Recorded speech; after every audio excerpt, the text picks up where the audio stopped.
students, hope you are doing well and learning well. Learning is very important. Again and again I am telling you, not only the listening lesson, actually you want to learn properly, keep that thing in your mind actually.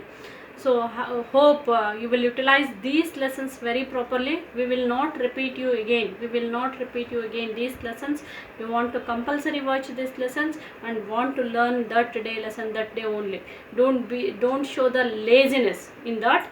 So today we have to discuss about, till to yesterday we all discussed already the first and second Anglo-Maratha war. Today we have to discuss about the third Anglo-Maratha war.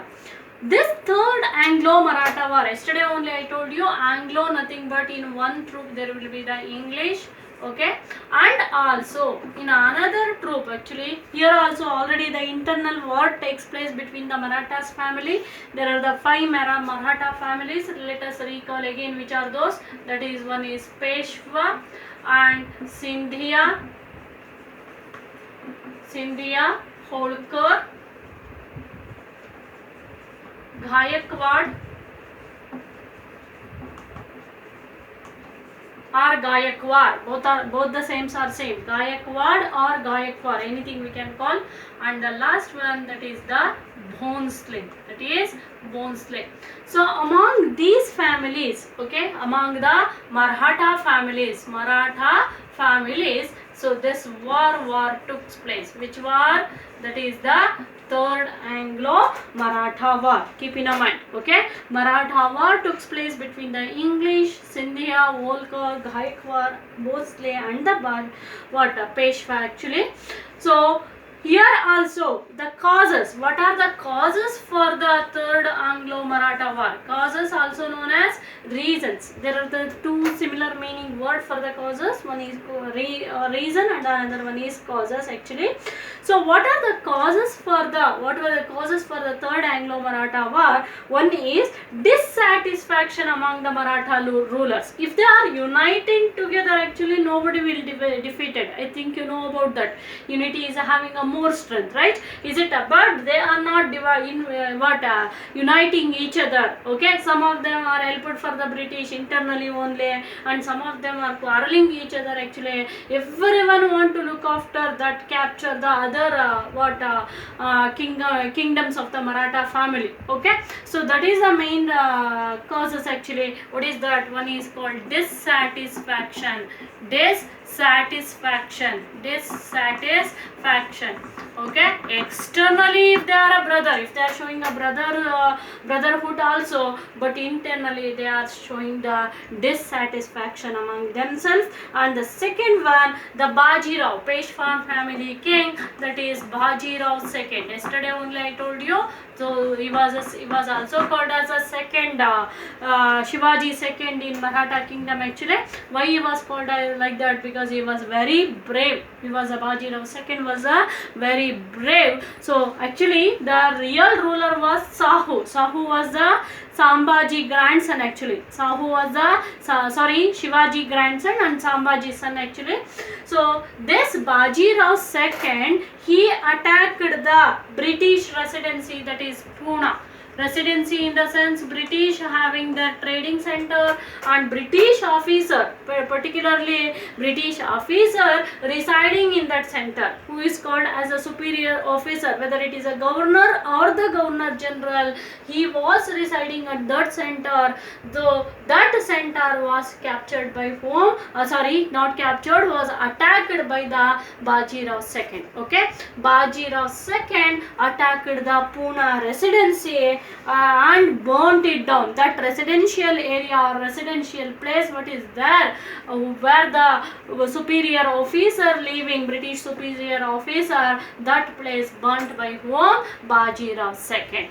Okay, if we burnt like that, if we not do anything also, British angered themselves and British attacked the many of the kings and captured the many of the places. If Bajirao II did like that, is they left simply? No. Okay, Okay, so that's why the British declared the Third Anglo-Maratha War, particularly against the Maratha family. In that, their main target is Peshwa. Who is that? Baji Rao II. Their main target, not the other family, that is the Peshwa family, that is the Bajirao II.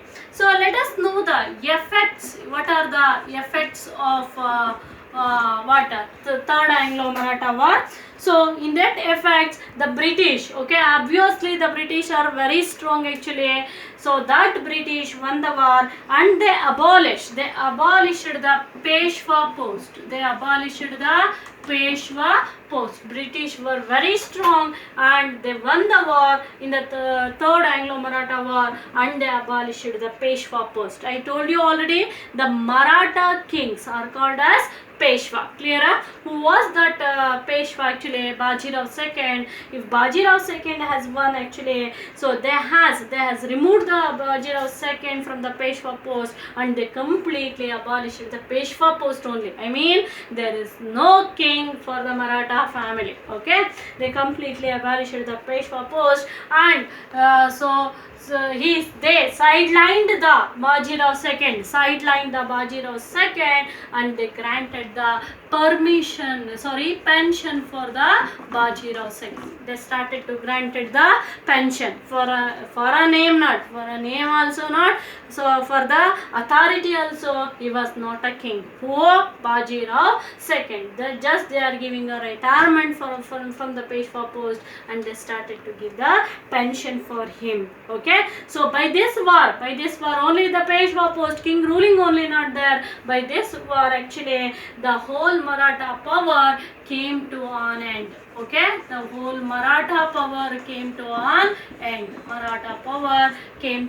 Why the Maratha power came to an end? Actually, among these family, the Bajirao II only most powerful. They are simply agreed for the British. They did not join with any wars actually. They donated their kingdom to the British actually. That's why the Maratha power came to an end. And for a year, British abolished the Peshwa post, but the next leader, British don't want to look after all the places, no, just by listening the British words and to look after the whole Maratha state actually, or to administrate the Maratha state, British nominated the one person that is called as Pratapa Simha. Was that Pratapa Simha? You want to just listen the words of the British, what they are telling, and they want to rule the whole Maharashtra according to the British intention, according to the British wishes. He want to rule. That is called as Pratapa Simha. Pratapa Simha appointed as the traditional leader. Pratapa Simha appointed as what? Traditional leader in Maharashtra. So this is about the effects of Third Anglo-Maratha War. So let us recall again what were the effects of the Third Anglo-Maratha War. One is British won the war and they abolished the Peshwa post and they granted the pension for the Bajirao II. Then by this war the Maratha power came to an end and British made the Pratapa Simha as a traditional leader to look after the whole Maharashtra kingdom, Maratha state according to their wish, according to the British wish, not the Pratapa Simha wish. That thing you have to keep in mind. So by this whole Maratha ruling came to an end. That is called Third Anglo-Maratha War. Yes, let us look the one more important battle that is called as Anglo-Sikh War. Anglo-Sikh War. Yes, Anglo-Sikh War. The name itself says actually here Anglo nothing but the English, Sikh nothing but the Sikh ruler. Sikh belongs to, I think you know about that. Sikh belongs to whom? Sikh belongs to the Punjab. Is it? They are called as Singhs, right? Okay, so this Anglo-Sikh war took place between the English versus King Sikh ruler. Actually, he was Lal Singh. He was Lal Singh. Keep in mind. Okay, so Anglo-Sikh war took place between the English and the Lal Singh. English and the Lal Singh. So what are the causes for the Anglo-Sikh war? Causes in the reasons, causes in the sense, after the death of the main king. Before that, Lal Singh, actually he was the Ranjit Singh. He was the Ranjit Singh. He was very powerful. Ranjit Singh was very powerful. Unfortunately, he was died. Ranjit Singh was very powerful, actually very powerful leader in the Punjab region. So unfortunately, accidentally he was died. Actually, died. By that time, British tried to capture the Sikh region. British tried to capture the Sikh region. Sikh region in the sense whole Punjab. They tried to capture the whole Punjab. By that time, the Hindu, Sikhs and the Muslims. Keep in mind this is very important. By this time, the Hindu, Sikh and the Muslim, they are uniting together. They are uniting together to defeat the British. Okay. After the Ranjit Singh, his brother, cousin brother, he was, who is that? Lal Singh actually was a cousin brother. So he was not having enough strength like Ranjit Singh. Ranjit Singh was called as actually the Tiger of Punjab. He was called as Tiger of Punjab. Keep in mind, Tiger of Punjab. How Tipu Sultan was called as a Tiger of Mysore. Mysurina Huli. In the same way, Ranjit Singh was called as Tiger of Punjab. That much he was powerful. Okay, but Lal Singh not having enough strength like Ranjit Singh. So that's why he seek the help of the Hindu, Sikh and Muslim.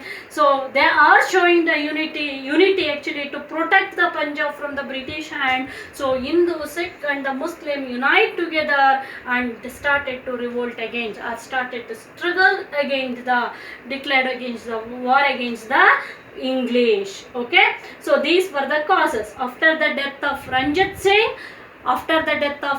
Singh, British tried to capture the Sikh region, Punjab. By that time, Hindu, Sikh and the Muslim unite together and help for the Lal Singh to defeat the English. But unfortunately, in that effects, so the English won the war. Okay, Lal Singh was defeated and English won the war. So Lal Singh accepted the doctrine of subsidiary alliance. Subsidiary alliance in the sense, let us recall once again what is the meaning of subsidiary alliance. Subsidiary alliance means if a king lost the war, if the king lost in the war actually, so that he has to allow the whole British army in his kingdom and he want to look after it. That is called as subsidiary alliance. Subsidiary alliance. Yesterday we discussed about that